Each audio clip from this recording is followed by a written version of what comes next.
Escúchame. Cierra tus ojos pronto. Alguien está en la ventana o llamando a la puerta. O quizás no. Si hay ruidos en casa. ¿Escuchaste? ¿Hay alguien a tu lado? La silenciosa noche todo responde. Él está cerca. Y me pregunto, ¿qué se rompe en el alma de un hombre para llegar a matar? ¿Qué ha ocurrido en su corazón para cruzar los límites del tabú ancestral? ¿Qué lo ha conducido al Día de Autos? Les habla Francisco José Fernández Cruz Sequera y les doy la bienvenida a este programa en el que recorremos la naturaleza del crimen y del criminalizamos. Comenzamos. Buenas noches, bienvenidos a El Día de Autos. Suban con nosotros a este tren que nos conducirá directamente a aquel viaje tenebroso que fue el viaje del Expreso de Andalucía.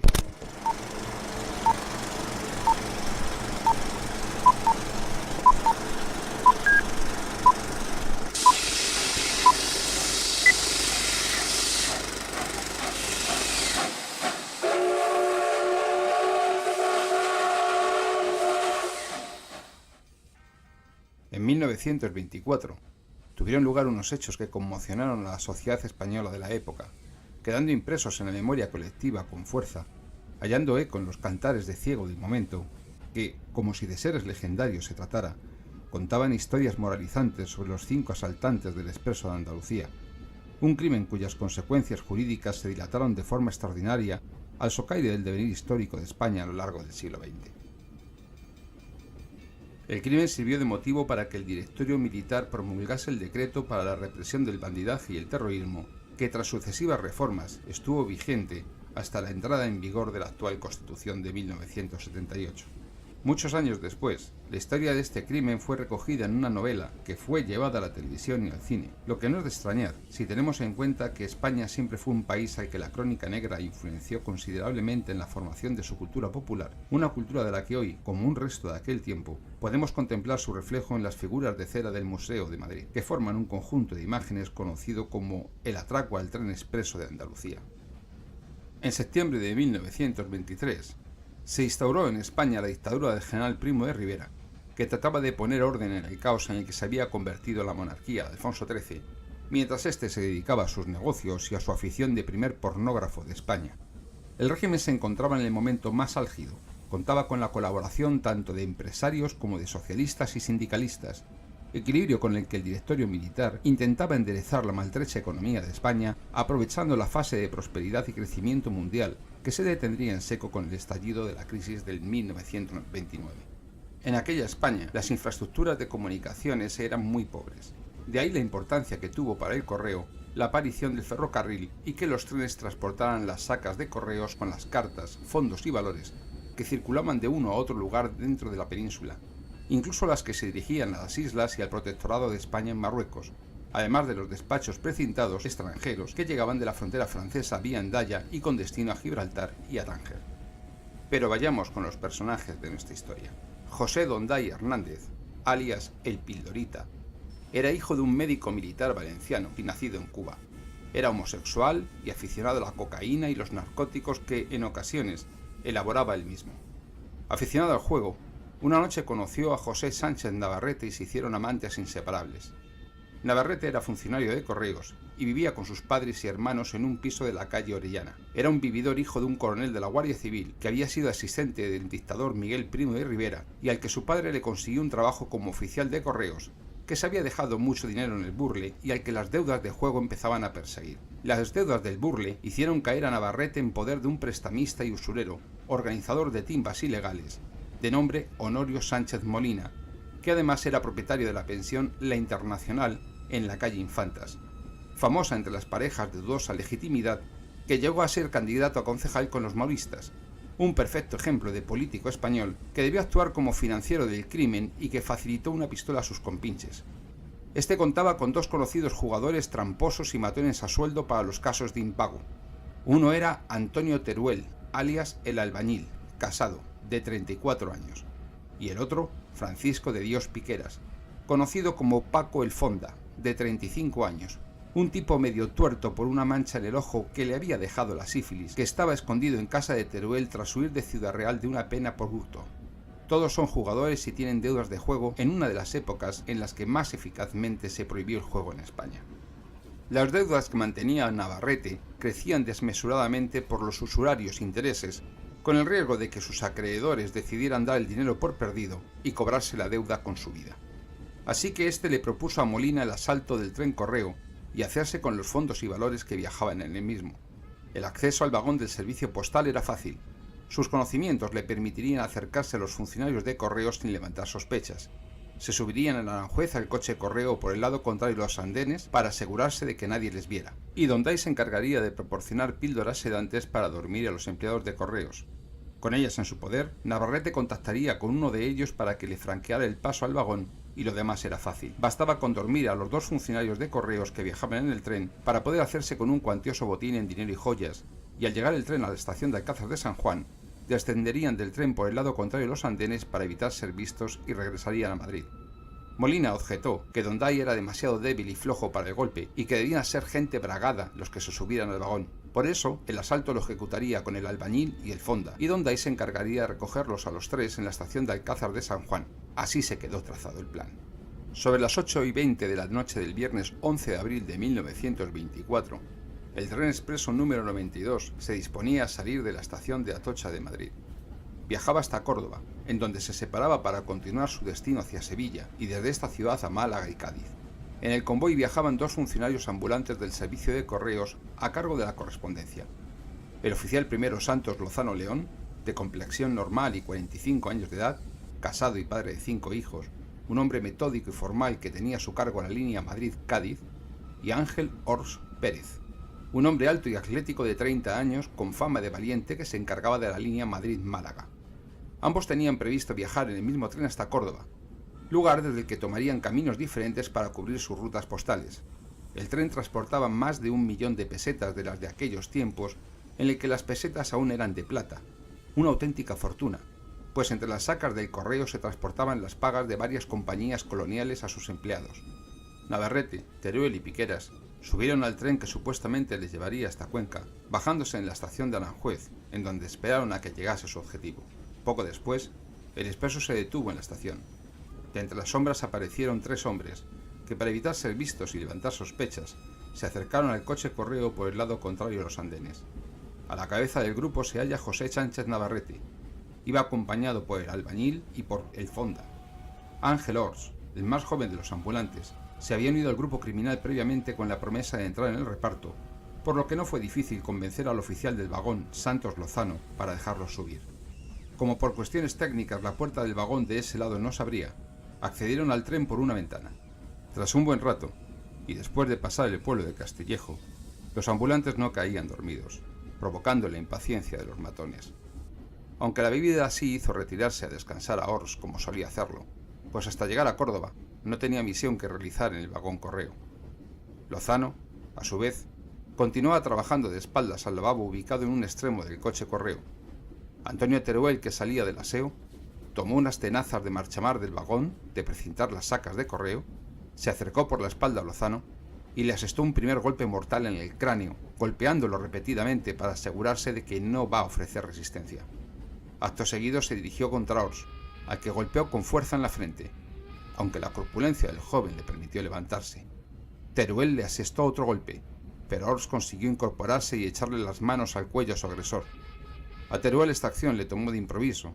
En la pelea perdió las tenazas y golpeó a su víctima con la culata de la pistola que portaba. Es entonces cuando el fonda y Navarrete lograron sujetar a Ors, mientras Teruel buscó su pistola y le disparó primero en un pulmón y después en la boca. Los tres comenzaron a vaciar apresuradamente las sacas de correos y a amontonar el dinero, las joyas y otros objetos de valor, pero con el nerviosismo del momento no se llevaron todo el dinero ni los objetos valiosos que transportaba el coche correo, olvidando abrirse en los envíos de mayor valor. Mientras tanto, el resto del tren continuaba ajeno a lo que estaba ocurriendo. Poco antes de llegar al Alcázar de San Juan, apagaron los quinqués de trabajo del vagón y el farol de la parte central y atrancaron la puerta principal del vagón para que nadie pudiera entrar. Esperaron que el tren atravesase lentamente el paso a nivel de Quero, frente a las bodegas del Marqués de Mudela, y nuevamente por el lado contrario al de los andenes, Descendieron saltando por las ventanas, yendo al encuentro de José Donday, el pildorita, que los esperaba con un taxi para llevarlos a Madrid. Los 3 asesinos se escaparon con el botín. Era cerca de las 11:30 de la noche. Al llegar a Madrid, se dirigieron a casa de Antonio Teruel, en donde se repartieron el botín obtenido. Navarrete se encargó de llevarle su parte a Honorio Sánchez Molina. Cuando el tren llegó al Alcázar de San Juan, en Ciudad Real, avisaron al jefe de estación de que a pesar de llamar insistentemente al coche correo nadie les había abierto. Irritado por lo que suponía que sería una borrachera de los ambulantes de correos y el trastorno por el retraso del mismo, da la primera voz de alarma remitiendo un telegrama a Córdoba. En la siguiente estación de destino, Santa Elena, ocurre lo mismo, partiendo el tren sin descargar ni recoger las sacas de correo. Cuando el tren llegó a la estación de Marmolejo, la historia se repitió, por lo que el jefe de estación se vio obligado a ponerlo en conocimiento del Servicio Postal de Córdoba. Los empleados de correos de las siguientes estaciones quedaron extrañados de que los ambulantes no dejaran la correspondencia ni abrieran la puerta. Los 2 telegramas desde Marmolejo y Montoro pusieron en guardia al Servicio Postal de Córdoba. El tren llegó a esta primera capital andaluza a las 6 de la mañana del sábado día 12 de abril de 1924, deteniéndose junto a los andenes. Los encargados de la estafeta se acercaron al vagón correo para ver qué sucedía y recoger la valija, pero al llamar al coche correo del tren no obtuvieron respuesta. Seguidamente, uno de los empleados del puesto de correos asomó por la ventanilla, viendo que en el interior del coche todo estaba muy revuelto, por lo que, alarmado por la situación, encargó dar parte a la Guardia Civil. Eran las 7 de la mañana, cuando 6 agentes de la Benemérita, al mando de un sargento, hicieron acto de presencia en el lugar. El sargento dio la orden de forzar la puerta para ver qué pasaba con los oficiales del servicio postal. Penetraron en el coche él y un guardia, que al llegar a la recámara de la valija encontró los cadáveres de los 2 funcionarios, sobre un charco de sangre que empapaba montones de cartas esparcidas por el suelo del coche. Lozano había sido muerto por la espalda, sin oponer resistencia. Le habían aplastado el cráneo y yacía boca arriba. Ors, más joven y corpulento, había luchado con sus agresores para defenderse y había recibido fuertes golpes en todo el cuerpo y le habían disparado 2 tiros a quemarropa. La valija con el dinero y las joyas había desaparecido. El tren había sido asaltado. Mientras el sargento y el guardia registraban el coche, se corrió la voz del descubrimiento y la muchedumbre se agolpó frente al coche correo y el expreso. El sargento dio la orden de desenganchar el vagón y los demás vagones continuaron viaje a Sevilla. El coche correo se quedó en Córdoba y se comunicó a Madrid la noticia. Nadie había visto a los asaltantes y no se sabía el punto y hora exacta en la que tuvo lugar la tragedia. Ni la pareja de la Guardia Civil que daba protección al convoy en su labor de policía de ferrocarriles, que aún a día de hoy conserva la Guardia Civil, ni el periodista de sucesos Francisco Serrano Anguita, que viajaba en el tren en viaje de luna de miel y que será el que dé la primera noticia del crimen, tenían idea de lo ocurrido. ¿Qué había ocurrido con el Expreso de Andalucía? El crimen descubierto en la estación de Córdoba provocaba una delicada situación política, pues había quien atribuía al crimen un móvil político, intentando desprestigiar el régimen. Pero desde el primer momento la policía opinaba de manera contraria y comenzó a seguir otras pistas, pero por el momento no había más información. Se sospechaba que el doble crimen había sido cometido por delincuentes profesionales y se efectuaron varias redadas indiscriminadas y tomas de declaraciones casi en serie, y se inspeccionaron hoteles y pensiones, tabernas y tugurios de toda la Haya en los pueblos del recorrido del expreso a la búsqueda de una pista. Alcázar de San Juan, Aranjuez, Marmolejo, Villa del Río, Montoro, son peinados por los agentes despertando toda clase de rumores. Un mendigo que merodeaba por los alrededores de los andenes de Aranjuez aseguraba a la policía haber visto a 3 individuos desconocidos para él, a quienes pidió limosna. Una frutera de la misma localidad declaraba que en la tarde del viernes 11, 3 individuos, cuyas señas coincidían con las facilitadas por el mendigo, se acercaron y le compraron unos plátanos. También encontraron a un electricista de servicio en la misma estación de Aranjuez, que afirmaba que, cuando se detuvo el expreso, 3 hombres se aproximaron al vagón correo, abrieron y subió uno. Un instante después, ya con el tren en marcha, subieron los otros 2. Es la primera pista que encuentra la policía, y con estos datos y la ayuda del forense, establecen que el crimen debió cometerse entre las estaciones de Aranjuez y Alcázar de San Juan. Mientras se practicaban las pesquisas anteriores, la censura de prensa de la dictadura impide que la noticia salga a la calle hasta 3 días después, a fin de que la policía pudiera moverse en silencio y sin ser molestada, pero el rumor del crimen se había extendido como una mancha de aceite. En Madrid, al publicarse la noticia en la prensa, Miguel Pedrero, taxista, leyó en los periódicos la noticia del asesinato de los 2 oficiales de correos. Recordó un suceso extraño de ocurrido la misma noche del crimen. Un tipo alto, delgado y desbarbado le había contratado en la glorieta de Atocha para ir a recoger a unos amigos suyos a la estación de Alcázar de San Juan. El cliente, un hombre elegantemente vestido con un traje de fino hilo blanco y sombrero a juego, y de maneras educadas, viajó taciturno y callado hasta la estación de Alcázar de San Juan, en cuya cantina guardó a que llegara el expreso de Andalucía. Cuando el convoy se detuvo, el pasajero le ordenó aguantar allí mientras él iba al encuentro de sus amigos. Regresó al cabo de un rato con el semblante serio acompañado de 3 hombres más, un tipo con las mismas maneras suaves e igual de silencioso que el primero, y otros 2 sujetos de aspecto patibulario y criminal. Durante el regreso a Madrid, parecían enojados entre ellos y nerviosos, y apenas intercambiaron palabra, y al detenerse en el pueblo de Herencia para repostar, se comportaron de forma extraña, apremiando al taxista para que se apresurara. El taxi finalmente regresó a Madrid a eso de las 6 de la mañana del sábado día 12, entrando en la capital por el portillo de embajadores, en donde se detuvo y concluyó la carrera.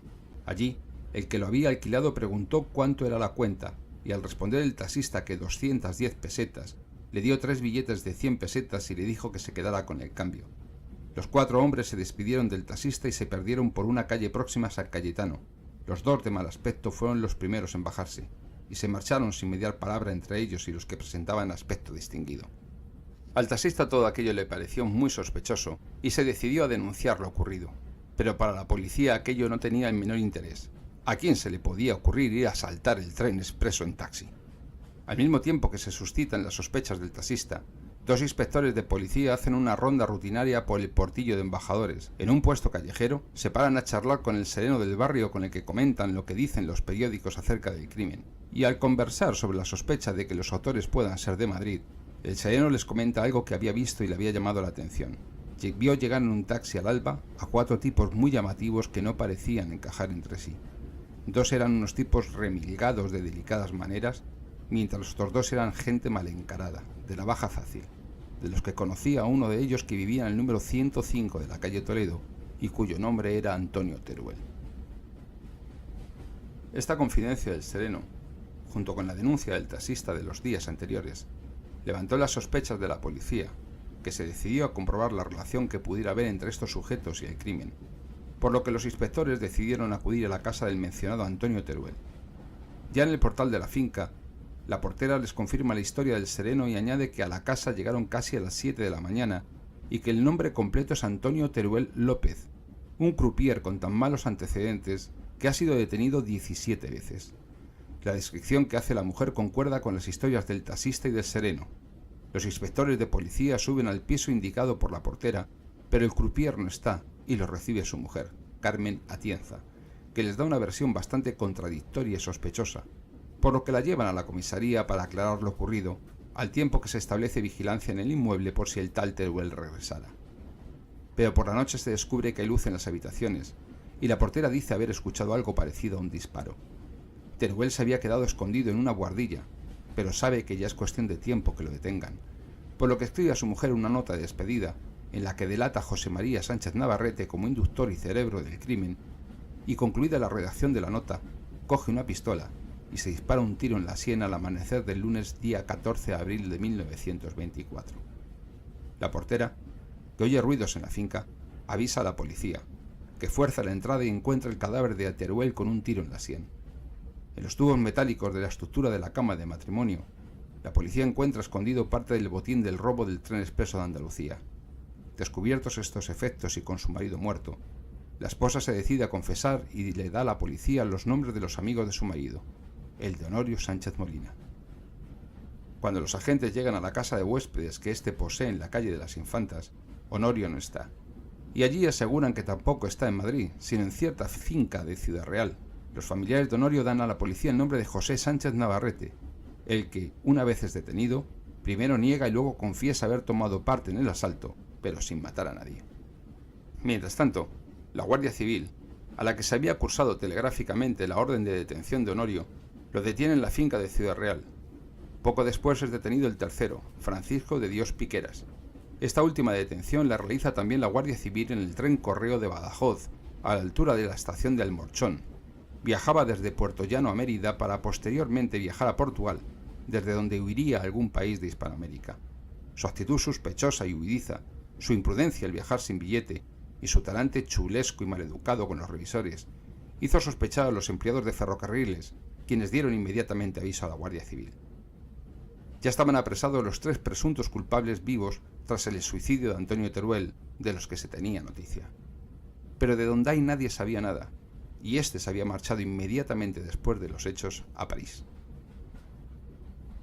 Los autos judiciales con las declaraciones de los encausados y de los testigos ocupaban ya un expediente de más de 300 folios.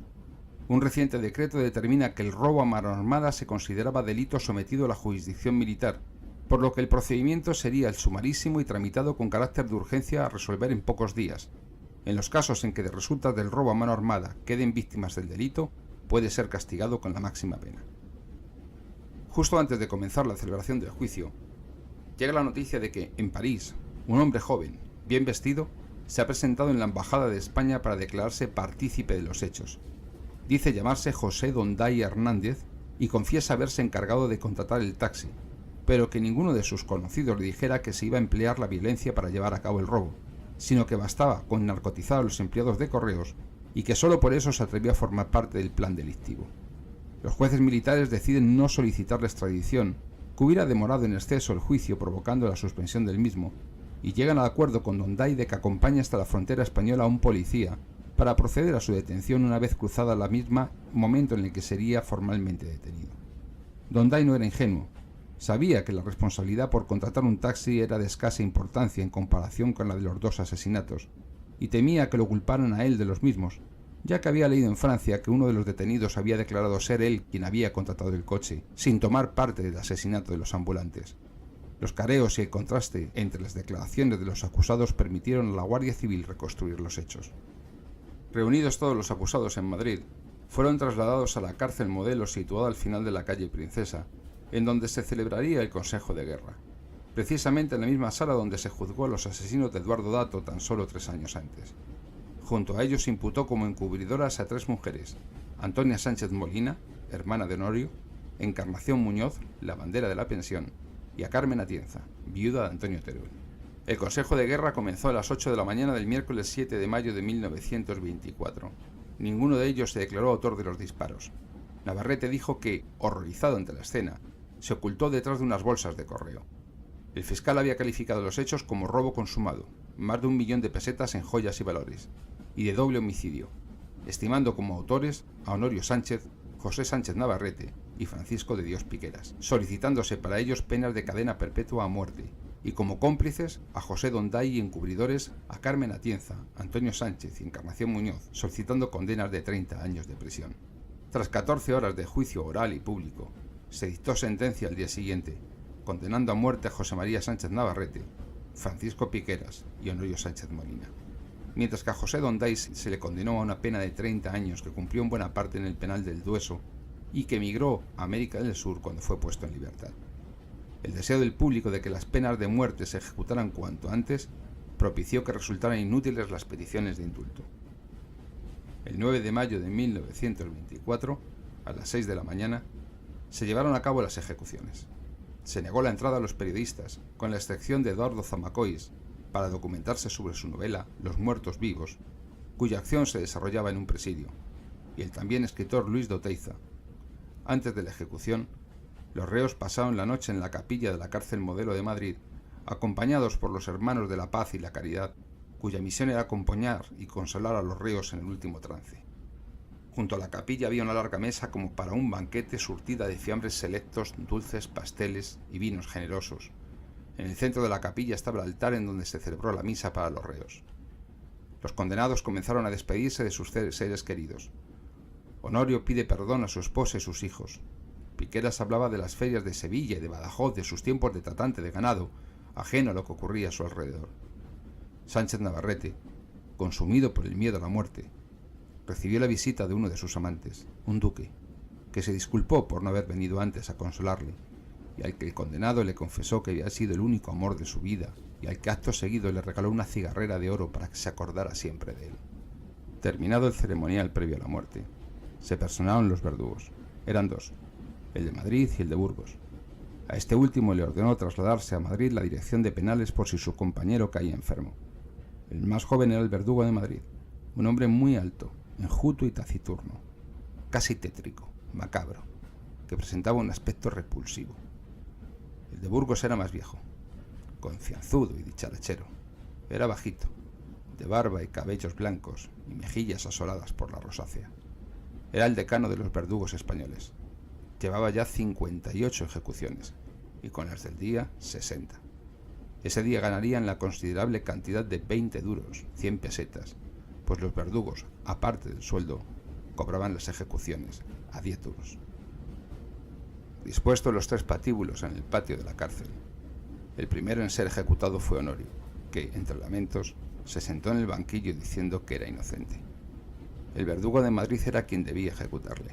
Le invitó a sentarse y le sujetó los brazos y las piernas con fuertes correas, le tapó la cara y le colocó el hierro alrededor del cuello, e hizo girar la palanca, pero sin conseguir darle muerte al no acabar de girar. Tuvo que intervenir el verdugo de Burgos y, terminando de dar una vuelta completa a la palanca, dar muerte al reo. El segundo en ser ajusticiado fue Piqueras, que se encogió de hombros y dejó hacer al verdugo de Burgos, despidiéndose con un buenos días, mientras sostenía una foto de su madre. Luego, el hierro giró y murió. Por último le tocó a José Sánchez Navarrete, al que llevaron al patíbulo en brazos inconsciente. Decían que su defensor, el capitán Matilla, le había inyectado morfina para adormecerlo y que no sufriera inútilmente. El médico que estaba presente pudo certificar las muertes. Una vez cumplido el fallo de la ley, en la fachada de la cárcel ondeó la bandera negra a las 6 en punto de la mañana. La sentencia fue cumplida y les dieron garrote.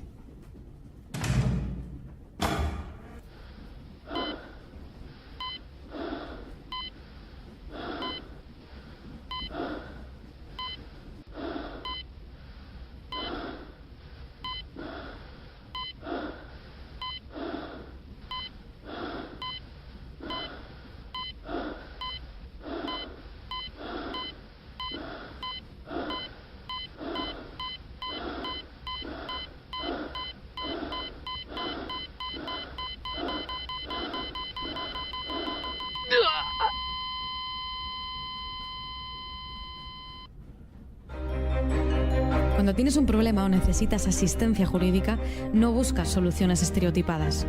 En Sequera Abogados privilegiamos la atención personal e inmediata. derechopenal.es. Llámenos al 91 770 86 33 o venga a vernos a la calle Orense 27, escalera A, quinto izquierda, junto al Paseo de la Castellana. Sequera Abogados, ética profesional y experiencia a tu servicio.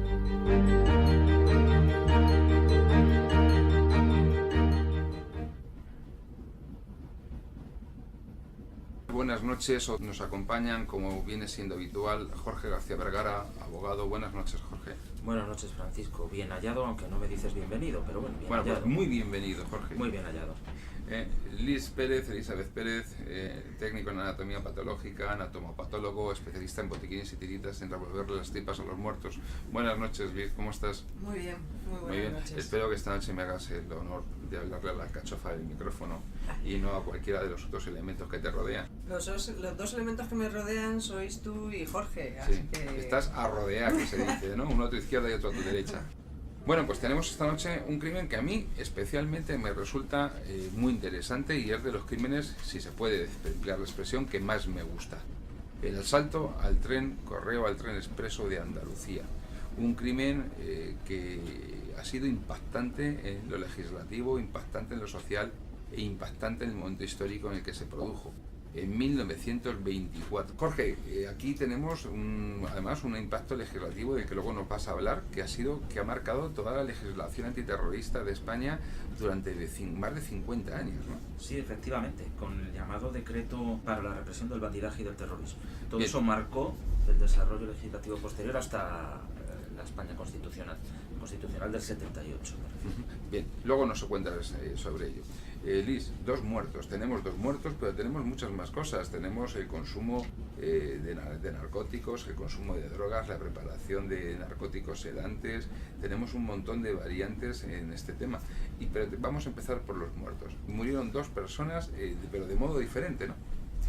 Sí, uno con un traumatismo cráneoencefálico, que es el que le dan por la espalda y ya no se levanta, con lo cual damos por hecho que murió en el acto o al poquito. Y luego está Orr, que le golpearon también en la cabeza, pero este hombre debía ser más corpulento y consiguió levantarse. Tuvo una lucha de forcejeo con los otros dos, con lo cual nos encontramos hematomas y posiblemente algún arañazo en manos, cara, brazos, cuello, y al final le terminan cogiendo, uno de ellos le sujeta y le pega un tiro en el pulmón y otro en la boca. Luego tenemos también a Teruel, que se suicida se pega un tiro en la sien. El traumatismo cráneoencefálico, posiblemente nos encontremos con una fractura y lesión de las estructuras internas del cráneo, con pérdida de masa posiblemente. Luego está Ors, que tiene un golpe también y un contragolpe en la cabeza, que esto, como nos ha pasado en algunas otras veces, tiene una lesión en la zona donde se produce el golpe y otra lesión en la parte contraria, justo enfrente de donde se da el golpe. A la hora de realizar la autopsia nos encontramos con infiltrado hemorrágico, tanto en el cuero cabelludo por su parte interna como en las meninges de esa zona. Y en el contragolpe tenemos una hemorragia subdural, que es un infiltrado entre la capa meningea más profunda y el propio cerebro, que hay un espacio ahí virtual en el que se estanca la sangre. Lo del saquito que decíamos, con el lleno de liquidillo, con el sosor dentro. Eso es aquello que comentamos una vez. Luego los disparos tenemos uno en el pulmón y otro en la boca. El orificio propiamente dicho, con una invaginación al interior del cuerpo, producido por el impacto, un anillo de enjugamiento y un anillo de contusión, con su correspondiente herida. En el orificio de entrada, si el proyectil incide perpendicularmente en el cuerpo del orificio, el orificio propiamente dicho es circular, ¿vale? Cuando el proyectil entra por un orificio o cavidad orgánica, se denomina orificio de entrada natural, que es el que se produce cuando le dispara en la boca. Luego, el anillo de enjugamiento se produce alrededor del orificio de entrada con un reborde negruzco debido a la pólvora y las partículas que arrastra el proyectil a su paso por el cañón. Este anillo puede o no aparecer en la piel si el proyectil previamente ha atravesado ropa de la víctima, con lo cual no siempre no lo podemos encontrar. Luego, el anillo de contusión es una zona rojiza desprovista de epidermis por fuera del anillo de enjugamiento, con lo cual es el más externo. En esta zona se produce por la fricción y el calor del proyectil sobre los bordes del orificio al penetrar en la piel. Puede ser céntrico o excéntrico según el ángulo de la trayectoria del proyectil. Luego, el anillo de enjugamiento junto con el anillo de contusión forman el anillo o halo de Fish, que se denomina. Una característica en el pulmón es una lesión típica que se llama halo hemorrágico, que consiste en un aro de sangre coagulada alrededor de la perforación en el lado en el que incide el proyectil. Luego, otras características también que tenemos de los disparos es la distancia a la que se produce el disparo, es decir, entre el cañón y la víctima. Y nos encontramos con algunas características como son los gases y la llama, que ambas producen quemaduras. Luego los granos de pólvora que se incrustan en la piel y producen el tatuaje de pólvora. Y por último tenemos el humo, que es un falso tatuaje y solo se ensucia la zona pero no tiene lesión. A corta distancia se produce la superposición del tatuaje, el ahumamiento y la quemadura. Estos son a menos de 1 centímetro, con lo cual tendríamos todo superpuesto y no se distinguiría uno de otro. A una distancia intermedia tendremos quemadura, tatuaje y el ahumamiento, ya empezamos a distinguir las diferentes lesiones, y a larga distancia solo nos encontramos el orificio, con los 2 anillos que hemos visto antes, el de contusión y el enjugamiento. Luego también tenemos alguna característica de los disparos, que es la desviación del proyectil cuando incide sobre una estructura ósea. Aquí en el disparo en el pecho nos podemos encontrar con que atraviesa una costilla y la costilla se fractura también. Estas fracturas de huesos, estas esquirlas, también producirían lesiones en el pulmón. Y la trayectoria no sería la misma con o sin impacto sobre hueso. Y luego tenemos un orificio de salida, si es que lo hubiera, que suelen ser de menor tamaño, forma irregular, bordes evertidos y con ausencia de lesiones. causadas por el tatuaje, el anillo y las demás características que hemos comentado antes. Luego, en el suicidio... Cuando dices que hemos comentado antes lo de los tatuajes y demás, ¿te referías fuera de micrófono, ¿no? Con la conversación que teníamos? Sí. Cuéntanos un poco eso del tatuaje que hemos comentado, los orificios. Vale, el tatuaje de pólvora, ¿te Sí. refieres? Vale, pues eso lo que se produce es que los granos de pólvora que lleva el proyectil y el que se producen también a lo largo del cañón se incrustan, son pequeñas partículas que se incrustan en la piel y quema también un poquito y se produce esa especie de... No es quemadura porque no produce, pero se produce como una pequeña erosión, así como puntuado. Es decir, que estaban muertos seguro. Sí. Eso seguro. Sí, No, sí, vamos, sí. Después de dos golpetazos con unas tenazas en la cabeza y un tiro en la boca y otro en el pulmón, te mueres seguro. Seguro. ¿El tiro del pulmón No tiene era fallo. mortal de necesidad? Te produce un neumotórax y un hemotórax que si no es asistido... Esto trajo cola en su día cuando en otro programa de radio que hacíamos. ¿Te acuerdas lo del hemotórax y neumotórax? ¿Nos Sí. lo explicas otra vez, porfa? Sí, pues los dos son... Bueno, el hemotórax es que entra sangre en la cavidad pleural, ¿vale? Las pleuras son dos fascias, dos telillas. Una hay entre el pulmón y el cuerpo, la pared, y otra está pegada a la propia pared del tórax por dentro. Este es el hemotórax y el neumotórax es lo mismo, pero en vez de sangre entra aire. Ajá. Con lo cual, digamos que un disparo en el pulmón es ciertamente un disparo muy peligroso y porque te lleva a la muerte. Sí, porque además el pulmón se colapsa, eso quiere decir que se encoge, sale No hay todo... posibilidad de salir vivo de un disparo en el pulmón.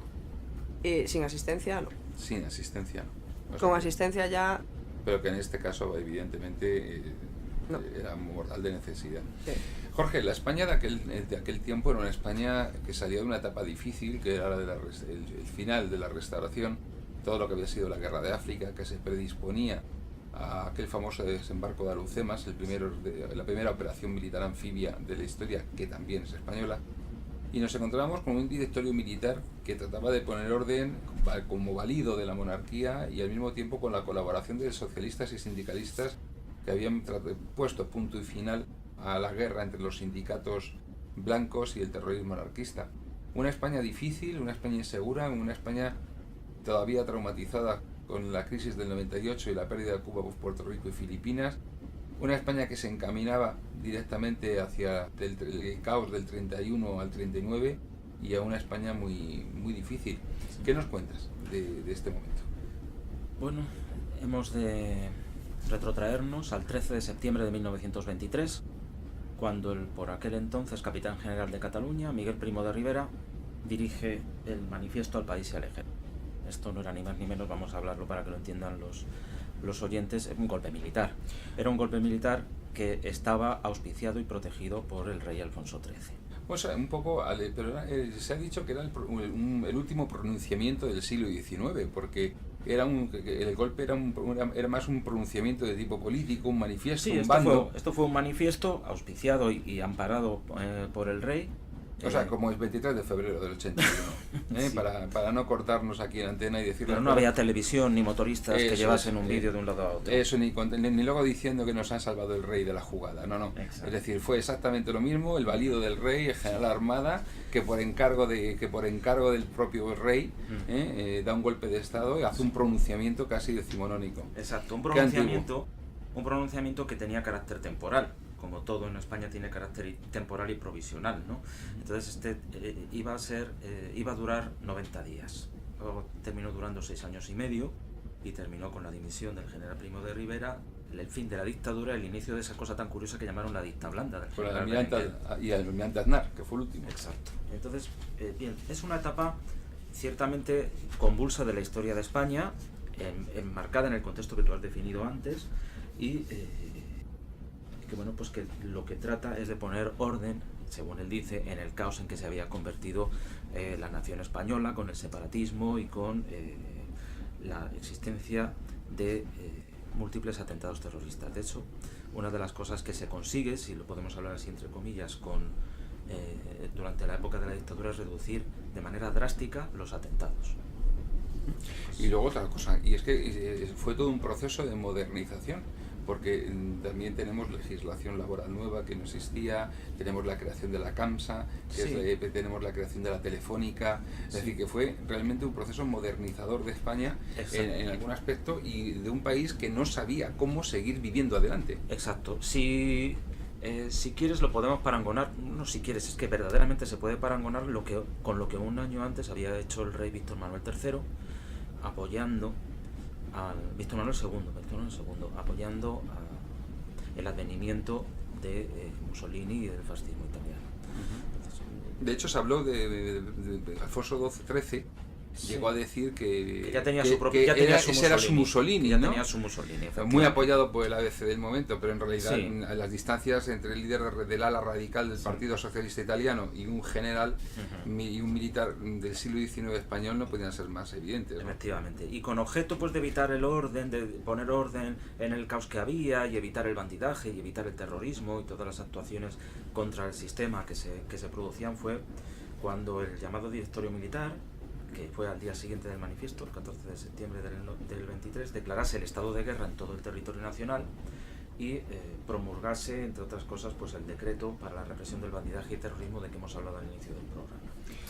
Y realmente, claro, estamos hablando de que este crimen, estos hechos se producen en fechas inmediatamente posteriores, unos pocos meses después del pronunciamiento militar, con lo cual la repercusión política que tuvo este crimen era evidente, puesto que ponía en tela de juicio la capacidad del régimen para garantizar el orden público y el desarrollo normal de la actividad ciudadana, y eso tenía una lectura política que incluso hizo que al momento de conocerse la noticia de los hechos se le diera en clave política. Eso movilizó de alguna manera al gobierno. Sí. Además es cuando, no digo por primera vez, pero cuando se empieza a hablar más de cosas como robo a mano armada, juicios sumarísimos. Es decir, todo esto se implanta con ese decreto en el cual pues se atribuye a la jurisdicción militar el conocimiento y el enjuiciamiento de múltiples delitos comunes.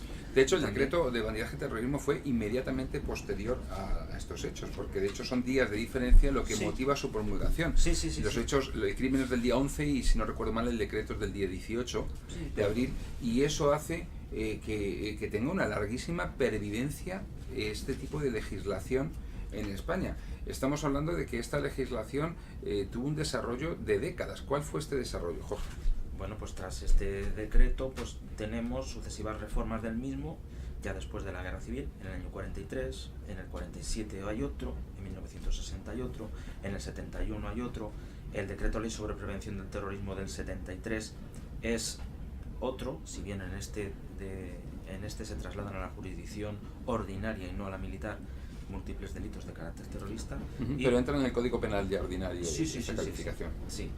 Y entonces no es hasta el año 76 cuando se deroga toda la legislación anterior. Bueno, luego tenemos también, incluso en tiempos de nuestra democracia del régimen del 78, hay una legislación especial en cuanto a aspectos procesales precisamente del terrorismo. Pero, entre otras cosas, la creación de la Audiencia Nacional. En el 76 no se deroga toda la legislación, lo que se hace es que hay facultades que mantiene la policía en casos de terrorismo, porque el terrorismo sigue siendo un espacio excepcional de la jurisdicción, y como tal se entiende que la policía, en cuestiones relativas a registros, investigación, periodos de detención y demás, el periodo de detención se ve prolongado hasta una semana, y las comunicaciones cambian. Eso se traduce, de hecho se creó incluso la jurisdicción de los tribunales para la represión del bandidaje y del terrorismo, que esta legislación se aplicaría sobre los llamados maquis durante toda la posguerra, y que perviviría hasta que se transforma en la Audiencia Nacional y se transforma en una legislación antiterrorista específica que se viene aplicando hasta el día de hoy, ya de otra manera, pero que este es el origen, este crimen es el origen de la regulación del terrorismo como hecho.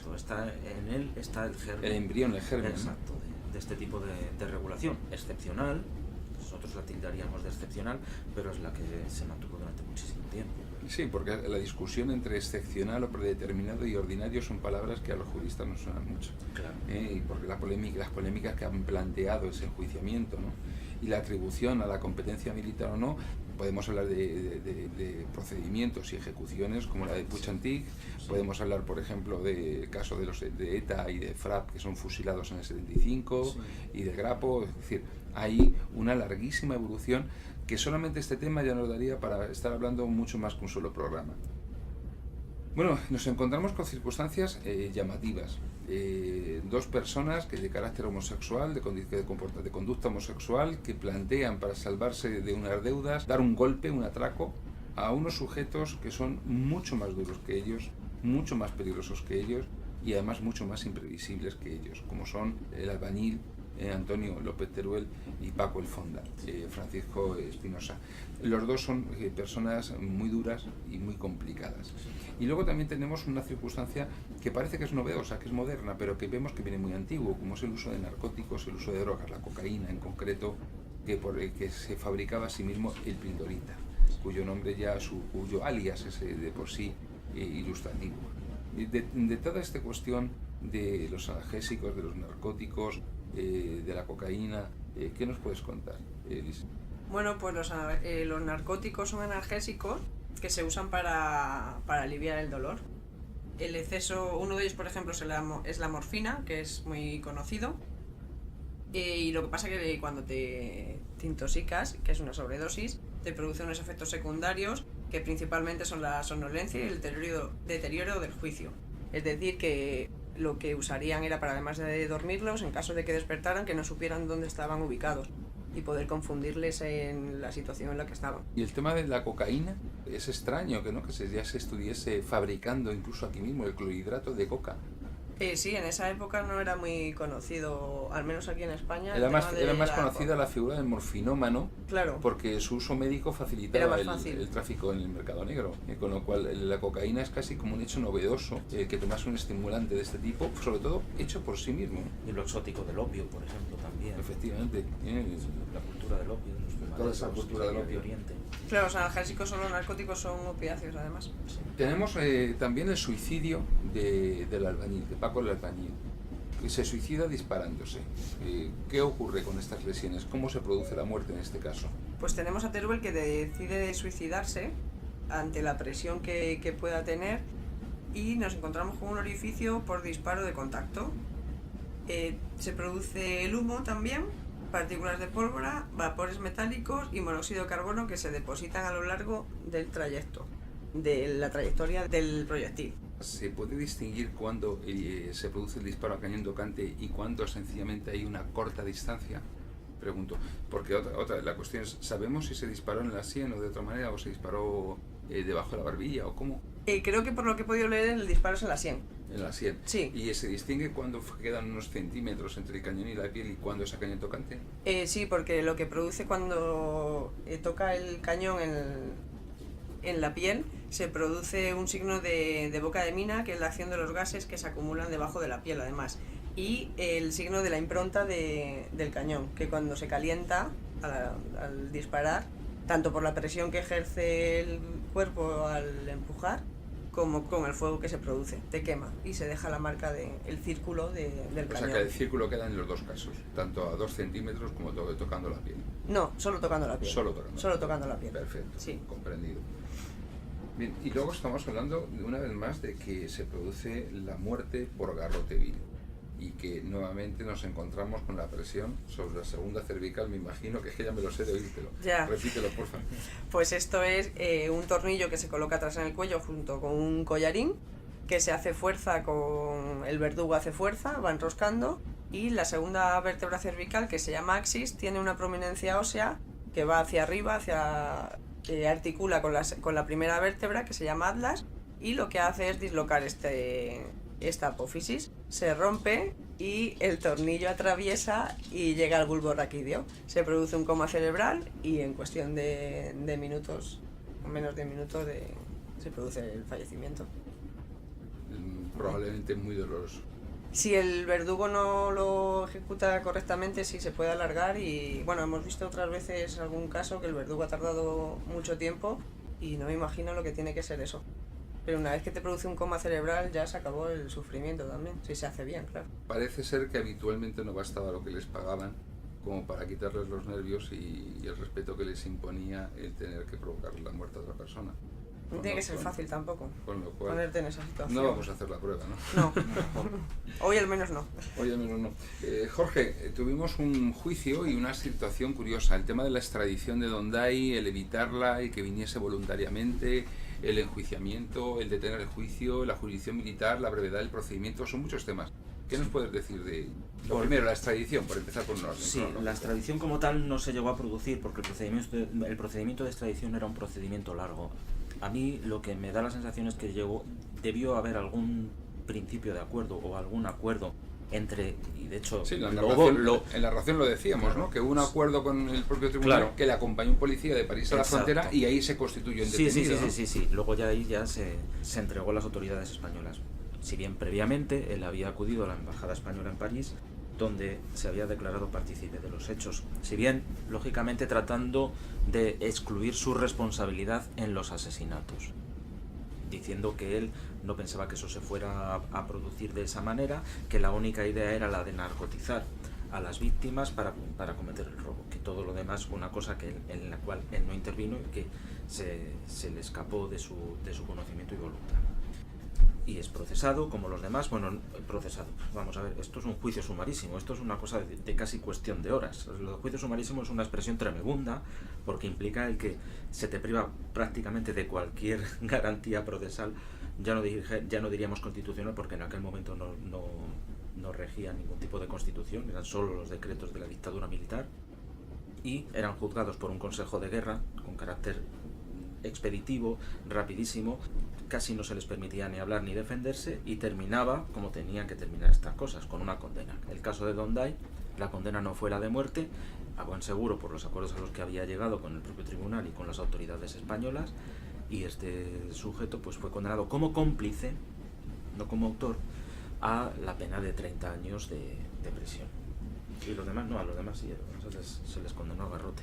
Sí, lo curioso es que fíjate, el que se celebró donde está actualmente el cuartel general del Ejército del Aire, en Moncloa, sí, ahí está ubicada la cárcel Modelo de Madrid, que fue destruida durante la Guerra Civil como consecuencia de un incendio provocado por los milicianos para asesinar a los presos allá por el mes de agosto del 36, si no recuerdo mal, en donde les ametrallaron en el patio a intentar escapar del fuego.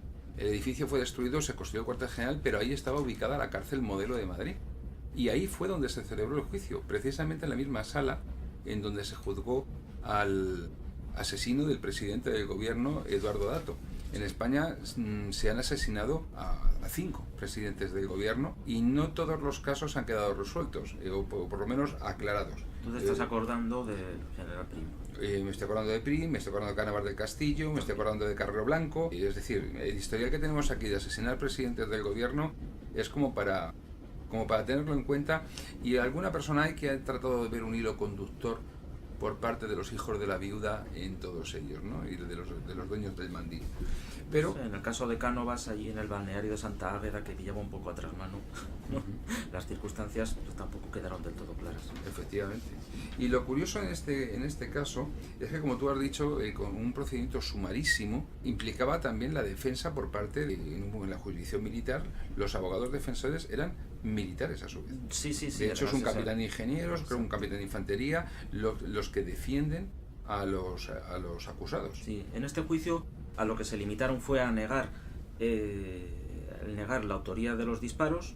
De alguna manera, yo creo que lo que trataban de evitar era la calificación de robo a mano armada con homicidio, que esa conllevaba la pena de muerte, pero vamos, tampoco les resultó. En estos juicios no se trata de criticar a los letrados togados de las defensas, pero vamos, se limita un poco más o menos que a pedir clemencia al tribunal.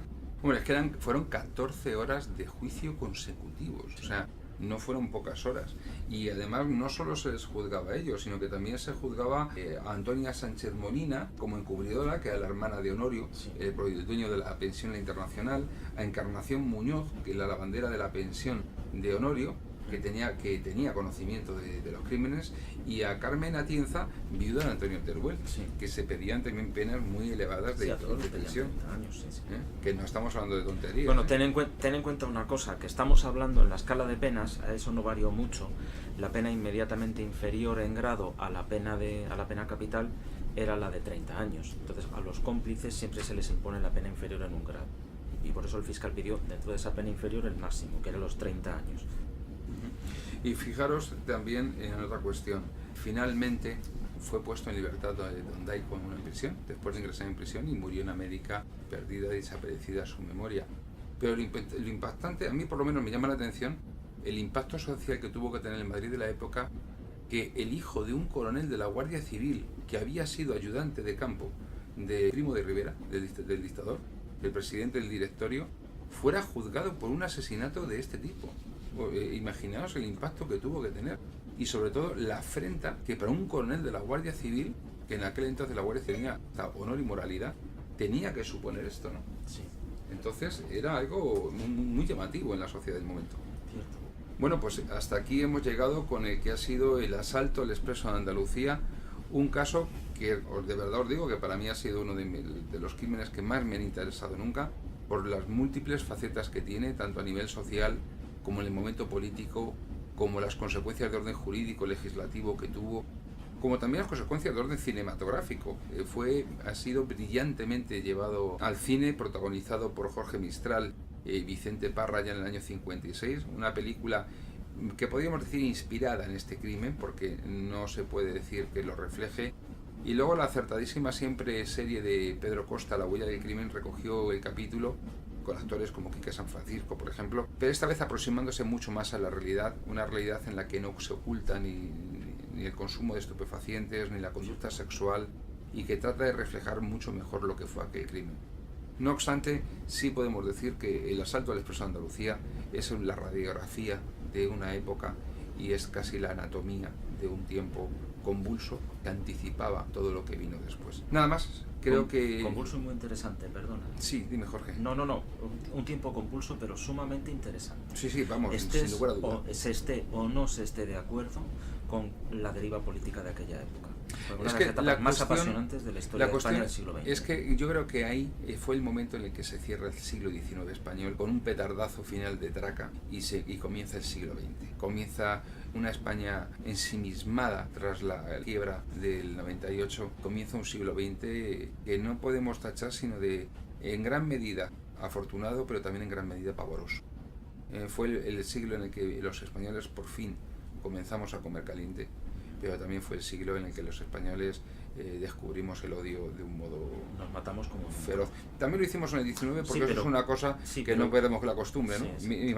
Acuérdate del fusilamiento de la madre de Cabrera en 1835, solo por ser la madre de Cabrera. Sí. Pero realmente es un siglo en el que se abrió la oportunidad de dejar atrás la miseria y alcanzar la despensa y la educación que tanta falta nos ha hecho siempre. Escuela y despensa, que decía Joaquín Costa. Bueno, pues nada más. Aquí vamos a despedir nuestro programa de hoy. Jorge, muchísimas gracias por habernos acompañado. Gracias a ti una vez más. Liz Pérez, como siempre, encantado de aprender de ti y de todo lo que nos cuentas sobre vísceras, tripas, huesos y roturas. Muchas gracias. Los disparos han sido estupendos. Y nada más, a ustedes de agradecerles que nos hayan acompañado otro viernes y desearles, como no, que tengan un buen fin de semana y que vuelvan a escucharnos y que para ello se suscriban a nuestros canales de YouTube, iVoox. Nos pueden encontrar también en Twitter y por supuesto en la página del Día de Autos de Facebook. También tienen, como no, si quieren entrar en contacto con nosotros, el diadeautos@gmail.com, esta es la dirección y ahí nos pueden encontrar. Y como no, una vez más, espero que vuelvan el próximo viernes. Hasta entonces les habló su amigo Francisco José Fernández Cruz Sequera y les espero, como ya he dicho, una semana tras otra en el Día de Autos. Buenas noches.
con la mejor asistencia jurídica es una garantía para tener una vida más tranquila y segura. Si su pareja se rompe, necesita velar por sus derechos y su patrimonio y el de sus seres queridos. Desde Sequera Abogados ponemos a su disposición un despacho jurídico con verdaderos especialistas en el derecho de familia. Profesionales altamente cualificados en divorcios que prestan un completo servicio de asesoramiento y defensa legal. Sequera Abogados, llámenos al 91 770 86 33 o venga a vernos a la calle Orense 27, escalera A, quinto izquierda.